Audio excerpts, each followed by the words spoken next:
Up to 6 month का क्या मतलब होता है, ये आज की इस वीडियो में सीख लेते हैं। अप टू 6 मंथ का मतलब होता है 6 महीने तक।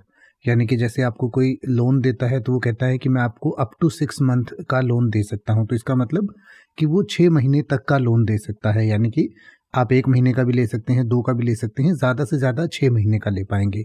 इसी तरीके से मान लीजिए कोई आप प्रोडक्ट खरीदते हैं, उस पर 6 महीने तक की वारंटी है, यानी वो कहता है कि अप टू 6 मंथ की वारंटी है, तो इसका मतलब 6 महीने के अंदर अंदर आप उसकी वारंटी कवर कर सकते हैं। तो अप टू 6 मंथ का मतलब कि 6 महीने तक या 6 महीने तक का।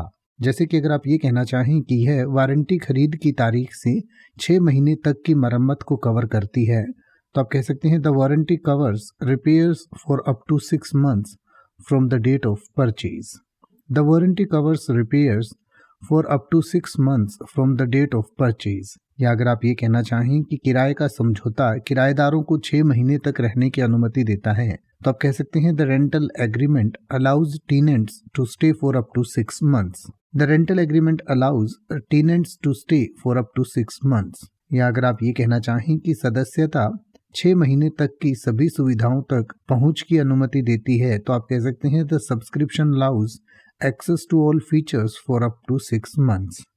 अब आप ऐसे ही किसी भी वर्ड का मतलब हिंदी और इंग्लिश में YouTube पर सर्च कर सकते हैं। आपको मेरी वीडियो मिल जाएगी जिसमें आप बिना किसी फालतू बकवास के सीधा उस वर्ड का मतलब समझ पाएंगे। तो ऐसी ही वीडियोस को देखते रहने के लिए चैनल को सब्सक्राइब करें और बेल आइकन को प्रेस करें।